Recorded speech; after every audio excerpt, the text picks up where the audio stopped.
Tantor Audio, a division of Recorded Books, presents The Man Who Carried Cash, Saul Holiff, Johnny Cash, and the Making of an American Icon, by Julie Chadwick. Narrated by Susan Ericksen. Introduction. The story of Saul Holiff and Johnny Cash first arrived in my inbox as an email with the subject line marked Confidential. I was a cub reporter at my hometown paper in Nanaimo, British Columbia, and had also recently been promoted to editor of our weekly entertainment section, The Hub. In journalism, many a tall tale comes across one's desk, and part of the birth story of any piece begins with separating the wheat from the chaff. But unlikely as it seemed, this story was immediately compelling. The man writing to me was Jonathan Holiff, whose father, Saul Holiff, had officially worked as Johnny Cash's manager for 13 years. Before his death in 2005, at a time of his own choosing, as the subsequent obituary in the Globe and Mail had so eloquently put it, he had lived out his last years in Nanaimo. Since then, Jonathan had written, produced, and directed a documentary film about his father's life and relationship with both him and Johnny Cash, and was writing to me regarding the gala opening of the film that was about to take place in Nanaimo on his father's home turf. It was a story that held immediate intrigue, and in the years since, its grip on my imagination has only intensified. Following his father's death, Jonathan returned to Nanaimo from his home in Hollywood, where he worked in the world of celebrity endorsements as managing director of the Hollywood Madison Group. Overcome with conflicted emotions around his father's death, these feelings were soon exacerbated by the incessant calls of journalists who were curious about his father, as renewed interest in Cash swirled around the imminent release of the Joaquin Phoenix and Reese Witherspoon film, Walk the Line. It seemed he couldn't escape the specter of his father. In the midst of this chaos, Jonathan's mother, Barbara, offered her son the key to his father's storage locker in the hope that, by going through his belongings, it would give him some form of closure. What it marked was the beginning of a multi-year journey of discovery for Jonathan, who, in his own words, was searching for his father in the shadow of a legend. What he found in the storage locker was a vast archive of materials his father had saved during his time as Johnny Cash's manager. As he waded through the archive, a picture began to emerge of a person he never knew, who was not only his father, but also Saul Holiff, a man personally possessed of a rich and troubled internal life, but who outwardly was a major figure in the history of Canadian and American music. The result was My Father and the Man in Black, a highly personal documentary that was as much about managers and superstars as it was about fathers and sons. When the film had its hometown opening, I was assigned to write the cover feature story on it. Over time, Jonathan and I began to discuss the possibility of a book that delved even deeper into the mystery of Saul Holiff, the man, and his career as manager to one of the legendary bad boys of American music. From the beginning, I could see that the material that Jonathan and the Holiff family had granted me access to was impressive. Saul was meticulous, a list-maker, highly organized and fastidious both in appearance and in personal habits. This was reflected in the vast quantity and quality of the records he kept.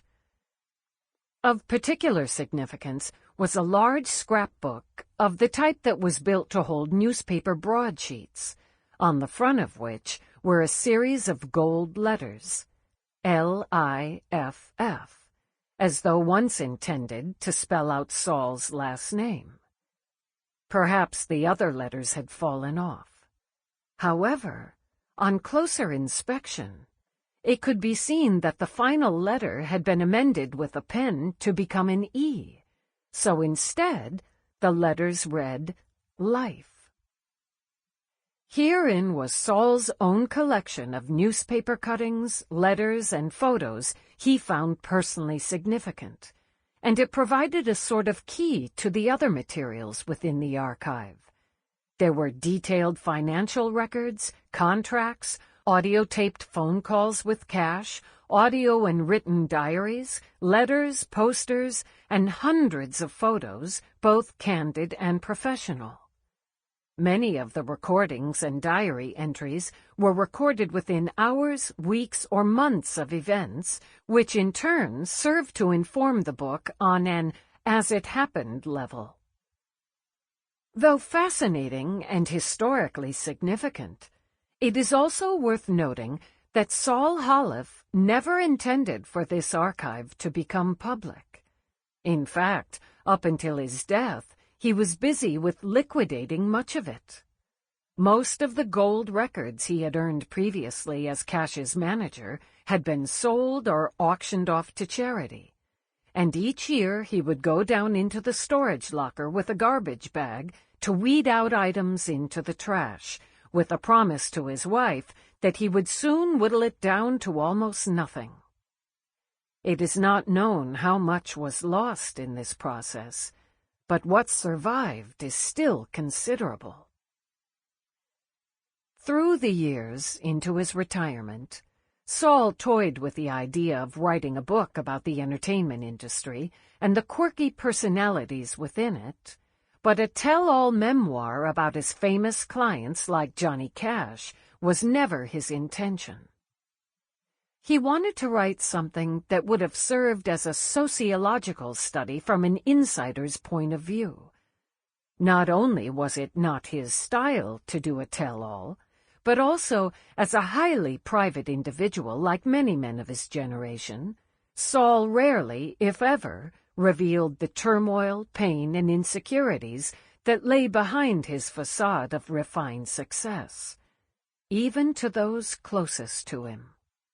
As such, I feel it is important to view his diaries and letters with a sense of reverence in that, though they paint a fascinating and complex portrait of a man and his tumultuous relationship with one of the most iconic figures in American music, they are also the very personal musings of a man who did not imagine that one day these thoughts would become public. Here, it might be worth making a note on style. Much, if not all, of Saul's thoughts that I have included are written in italics and come from Saul's own diaries or were stated in interviews. Though these are not in quotes, I attempt to stay as close to his own exact wording as possible. The scenes in the book are described as closely as possible to what factually transpired, with some minor allowances for creativity, and are based on newspaper clippings, quotes, diary entries, letters, and information from other books, but as with any scenarios based on memories, they often involve differing accounts.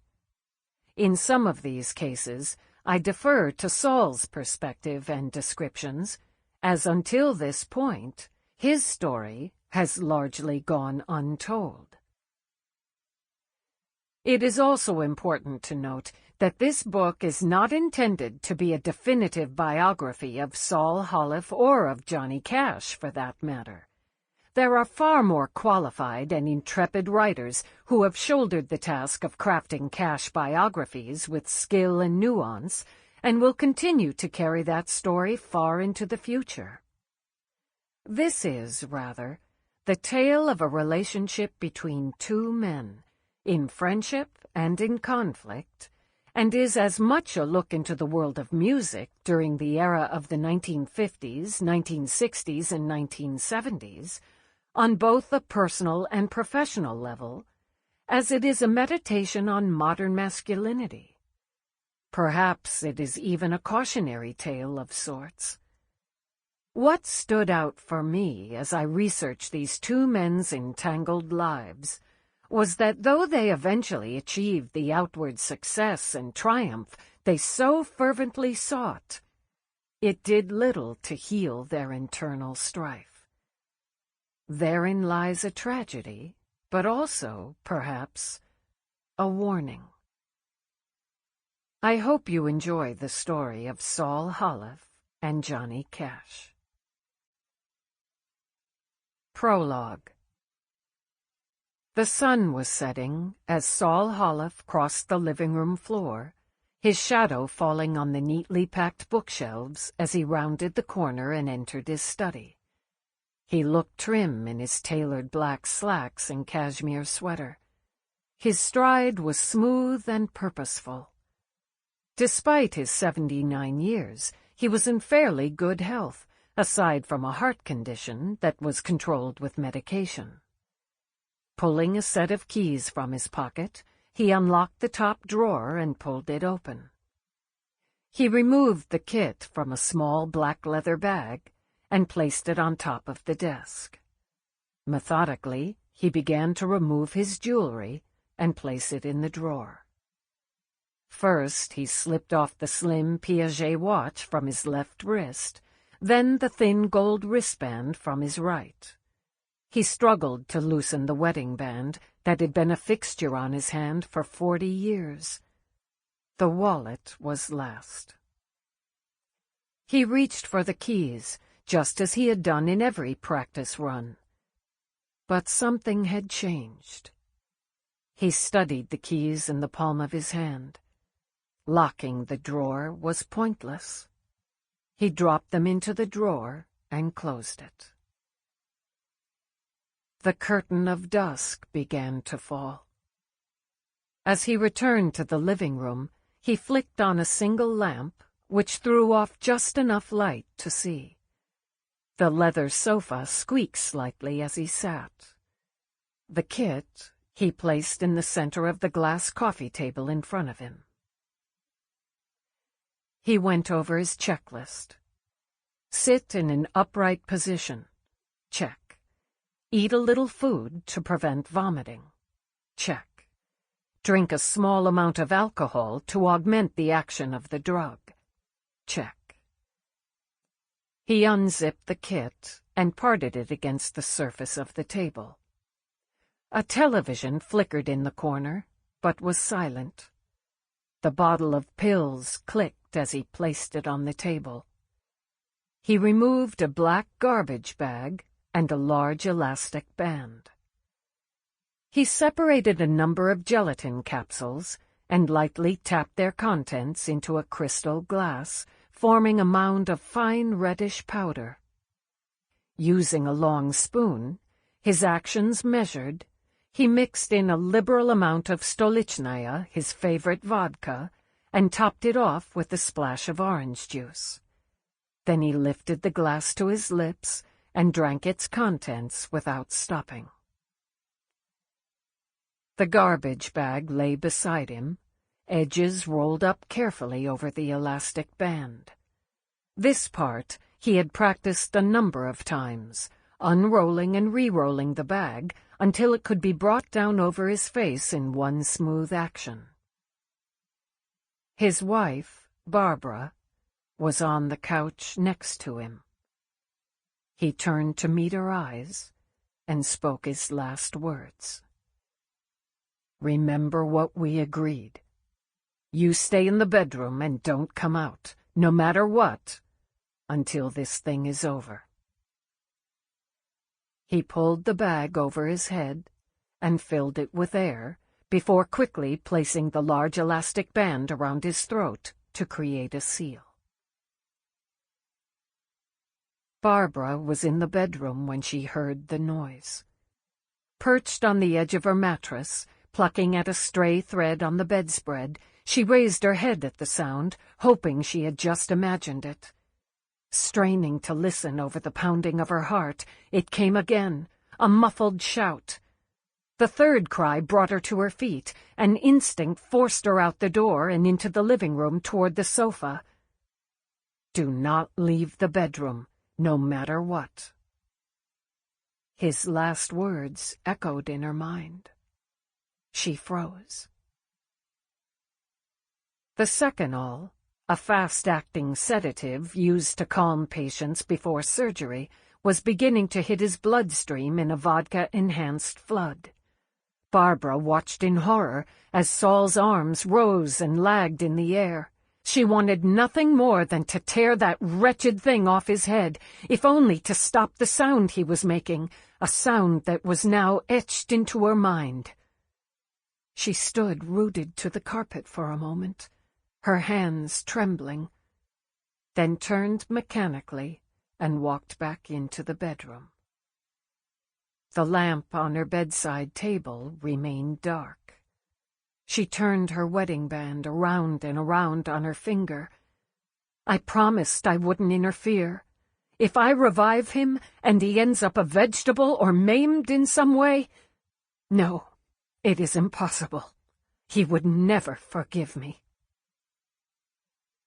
As night fell, the patches of silence in the living room expanded until their edges bled together seamlessly.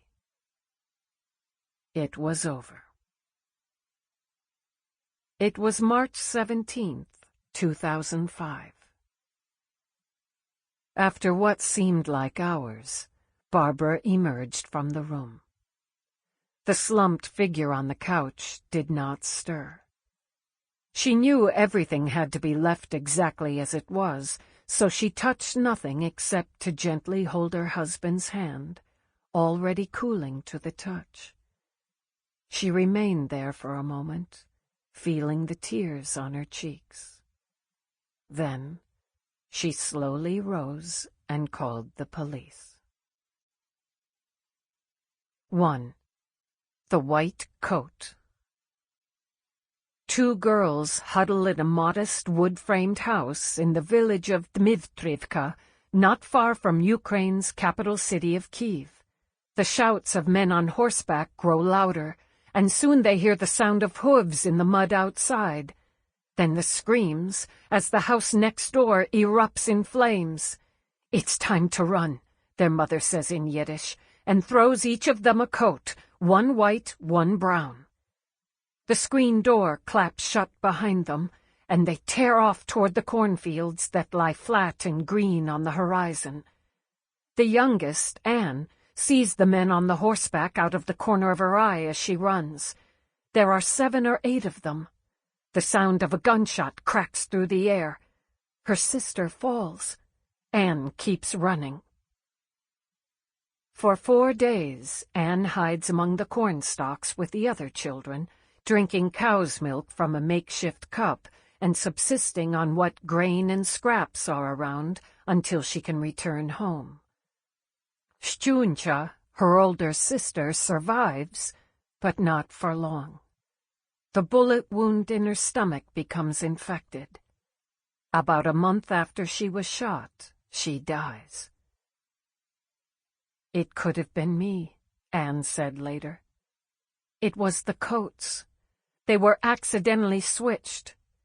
I got the brown one, she got the white one.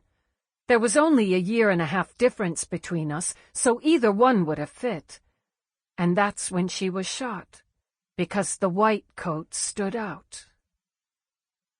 It was a sentiment also echoed by her aunt, who murmured, "Isn't it too bad that the beautiful child had to be taken?" when she thought Anne was out of earshot. Anne's father was an intellectual, she was told. He worked as an advocat, something like a lawyer. This made her proud. When the shadow of the First World War loomed, her father, Joel Holiff, was one of a flood of villagers who abandoned their dwindling shtetl to avoid being conscripted into the army. He left his homeland and traveled across the ocean to build a new life for his family in Canada, and his attempt to find work there was executed with single-minded determination. Not long after his departure, Jews in the Ukraine were pummeled by large-scale anti-Semitic pogroms and brutal raids that ground on in the lead-up to the Russian Revolution of 1917 and continued for years after. Tens of thousands of Jews were murdered by Bolshevik armies and Ukrainian nationalists. It would be almost 8 years before Joel's wife, Esther, and daughter, Anne, were permitted to join him in Canada. During that time, life for Anne and her mother was simply a matter of survival, as the sound of horses drove them, breathless, into hiding among the dusty feed bags. The fear of discovery hung dark over their days, like the sacking over the broken windows. The men would ride into the village and take over, stay a day or two, get drunk, rape and terrify the villagers, and then move on. Anne watched silently one afternoon as a man went into her house carrying a scythe and entered the bedroom where her grandmother lay dying. In a senseless act of cruelty, the man swept the weapon across the old woman's nightstand and sent all of her medicine bottles shattering to the floor. It was incomprehensible to Anne, who replayed the scene in her mind for years after. My grandmother didn't do any harm to him, she thought. She didn't even open her mouth. The underground shelters weren't much better. At first, they would make their escape carrying a few household items, uncertain how many days they would be gone or what would remain when they returned. However, their valuables were eventually all pillaged. The winters were so harsh, the cold gnawed into Anne's toes and made her bones ache. Anne's mother strained to quiet the noise of the little ones.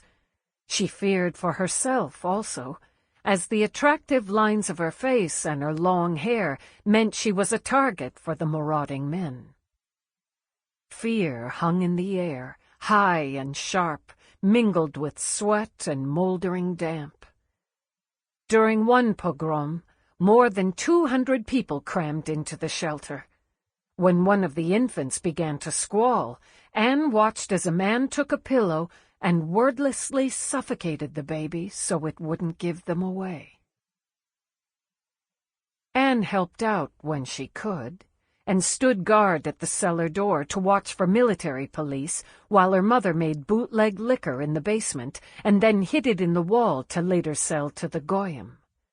This, along with some sewing work, allowed Esther to provide for the children and her bedridden mother, as all the money Joel sent home from Ontario was confiscated by the Russian authorities. At least 3 times their escape plan seemed set, their passage guaranteed, only to have it unravel at the last minute when the Russians refused to let them leave. Finally, in 1921, with exit visas in hand, Anne and Esther boarded a train in Kiev destined for Hamburg. Thin and sickly, Anne tried to keep her strength up so she could pass the immigration examinations. At one station stop, Esther got off the train and went to find a pharmacy to get her daughter some medicine. On her way back along the platform, the train started to move. Anne, watching from the small train window, began to scream as she saw her mother break into a run. As she tried desperately to catch up to the train, her mother's long hair, held up with bone hairpins, started to fall. Just then, 2 men reached out and pulled her onto the train. Anne was in tears. She had nearly gone to Hamburg without her mother. While switching trains in Germany, an elegant woman approached Anne and Esther on the platform. "You have too much luggage to carry by yourself. Let me help you," she said with a smile. A moment later, they turned back to find she had disappeared, along with the 2 small bags containing all of Esther's valuables, purchased or bartered for through years of sewing and bootlegging. All that was left was their large wicker traveling trunk. My mother sat down and cried her heart out, Anne later remembered. She wanted to show her husband she wasn't exactly a pauper, that she earned monies herself. At Hamburg, they boarded the ship that would take them to Montreal. 3 weeks of travel across the roiling Atlantic Ocean followed, as the pair was packed in steerage with hundreds of retching passengers and nothing to eat but herring, sour cream, and onions. The entire boat was crawling with lice, and upon their arrival in Montreal, the immigration officials doused them in kerosene and roughly sheared their hair. Then came the medical examinations. I remember vividly about a dozen people were put on the small boat to go back to the big ship and be taken back to Europe because they had different diseases. We were fortunate. They let us through, said Anne. Free to leave, they were swallowed up in the push of bodies leaving the immigration hut. Struggling with their wicker luggage, they merged into the river of other passengers streaming onto the train station platform. A man, eyes searching behind circular-framed glasses, stood tall and immutable amidst the jumble of bodies, derby hat clutched in his hand. "This is your father," Esther said to Anne in Yiddish as they approached him. Husband and daughter stood staring at each other. Joel wore a double-breasted topcoat, all buttons, and underneath a vest and high-neck shirt. A tie was just visible, held down with a tiny sparkling pin. His face was smooth and inscrutable, though this moment marked the culmination of days that had run into weeks and months and years. Time had blended together in an endless ream of rolled-up rugs and sacks of dried goods hefted door to door. It was nights measured by the clink of his fork as he ended the day at Wong's Garden, the old Chinese restaurant on Richmond Street. It was the creak of springs as he fell into bed at the boarding house where he would later confess to his son Saul in a rare moment of intimacy. The woman who ran it once tried to lure him into a compromising situation. And here, now, on the train station platform was his child, a virtual stranger. Joel's arrival in London, Ontario in 1913 had been swiftly followed by news of the war, which clouded out all else except the grinding years of waiting and working.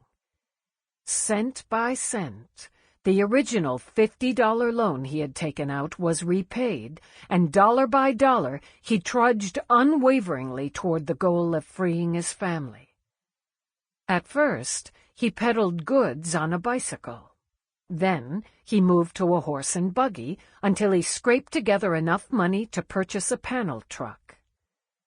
By the time he let his wife and remaining child out of the train station, it was to the open door of a convertible Essex automobile in which they drove to a trim little house on Rectory Street, which was furnished and complete with a wiggling bulldog puppy for Anne.